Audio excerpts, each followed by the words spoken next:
Hey there, I'm Tinbit Ermias, and it's NPR's Book of the Day. Okay, I'll admit that I'm not the biggest comic book fan, but when I do indulge, it's fun to see how the author uses the hero's dilemma to tell us something about the world. Enter Jason Reynolds. He's got a new book out called Miles Morales Suspended. It's his latest Spider-Man novel after his first one was a hit, and this time he's taking on the topic of history. Who writes it, who gets to say what's true about it, and ultimately, who matters when telling it. Reynolds tells NPR's Martinez that, as a writer of this superhero tale, he didn't want to rely solely on clear lines of good and evil. Everybody is sort of this close to doing the bad thing, he told NPR, and this close to doing the good thing. And so it sounds like Reynolds is less interested in who's right and who's wrong, and is instead making a much more interesting argument. Just listen. Author Jason Reynolds is back with a sequel to his first Spider-Man novel. This one's called Miles Morales Suspended. Now, the title alludes to the teenage Spider-Man getting suspended from school for disagreeing with his history teacher. Reynolds says this one is for a wide audience. Whether you're the comic book kid who's like, I love Miles Morales, but I like the comic books. Cool. Well, this will still work for you because there are limited words per page. There are a few pictures in the book. And if you're a person who is like, I actually like to read longer form, I like the Spider-Man novel, there's something in there for you because there's prose in the book, right? But there's just enough of it to keep sort of that person satiated. Miles comes from a mix of Black and Puerto Rican cultures. He goes to a private school in Brooklyn, New York, where he doesn't always feel understood, but with his superhero powers, he's almost invincible. Reynolds has Miles Morales exploring his feelings through poems that cover a whole range of concerns: family, school, girls, and, of course, spiders. It's said that nobody is ever more than 10 feet from a spider. They be everywhere you and me are, and even though we see them only when they big enough to see, or when they move like a cursor across the blank white page of a wall, or when we trip the web-like wire of a booby trap, or when they fang our flesh, we should probably assume most just be right there, right here, looking at us, looking over them. You know, when I think about that on a larger scale and considering what goes on in this country, I mean, I could say that about racism, couldn't I? Just because it's not necessarily seen, that doesn't mean it's not there. Oh, absolutely. You know, if just because it doesn't touch your doorstep doesn't mean it doesn't touch anybody's doorstep. And it's not until it lands on your doorstep, right? When it lands on your doorstep, that would be the equivalent of that spider's web, right?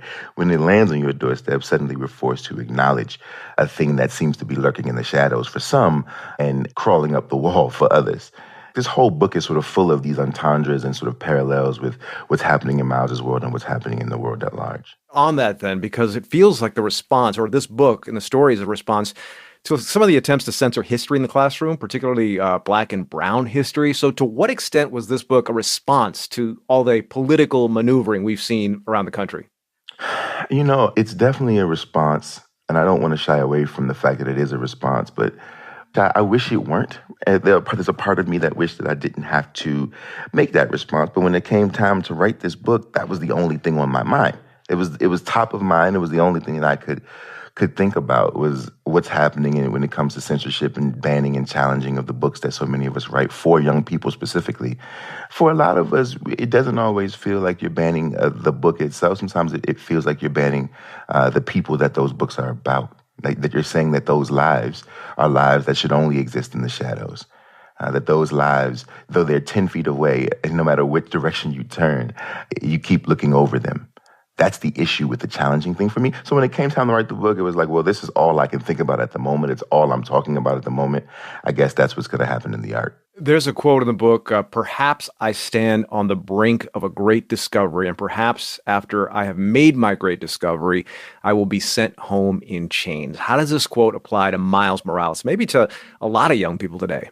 This idea of discovery, I think, has the highest sort of boiling point of potential for young people and is also the apex of fear for another set of people, right? For older people, for folks who are controlling this, that, and the third, right? For the folks who we know, like they who shall not be named, but we know who does what, right? Like some of these politicians, some of the terrified parents, and everybody has their right to whatever opinions they have, by the way. They can feel how they feel about the work that we make. But I do think there is something to be questioned about what's the fear of discovery. Why is everyone so afraid that a young person might discover something that feels true to them, that feels right to them, and that in making that discovery, right? Once they get even close to making that discovery, there's punishment enacted. This isn't a new thing, right? We know this. This is a human thing. This has gone on for centuries in every single facet of our life and in the history of the world. Once there is a new thing that is discovered, what comes your way is backlash, right? Especially if that new thing, if at the end of that new thing is more freedom, more equity, more peace, more intellectual capacity, more emotional maturity, more openness, more sort of scrutiny when it comes to the things that we're supposed to see as real and honest and true, right? So what comes with that is backlash, and that's just the way it works.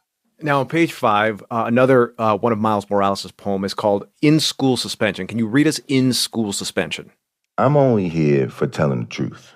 I'm only here because when you upset or upstage or upside down any authority figures like teachers who can't figure out who you are but think they know who you are and don't know you know who you are, they name you a big mouth boy, a trouble, a lie.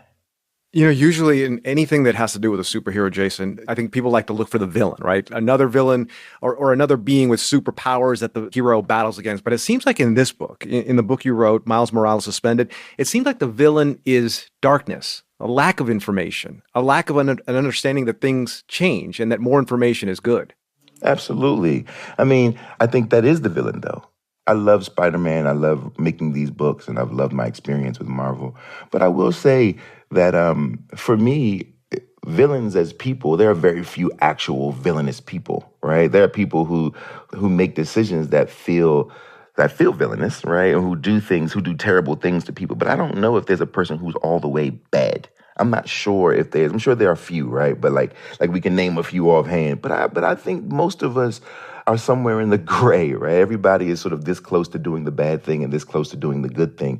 And so the binary is always complicated for me when it comes to writing the hero and the villain stories. That being said, you're absolutely right. This idea that there is a darkness, right? That fear is a villain, right? Or that insecurity, that the insecurity of adults can turn themselves into villains as it pertains to the young people that they serve, right? That if we can't get out of our own way or get past our own stuff, then we'll create stuff that our young people can't get past, right? We'll put blockades there because the blockade makes it safer for me who's also dealing with the same blockade. God forbid I have to tell a young person how to get over a blockade I have not been able to get over myself, right? What a frightening experience that would be to admit that I don't know. Right. And I think though all of those things are sort of what creates that darkness in this story, but also I think in our society.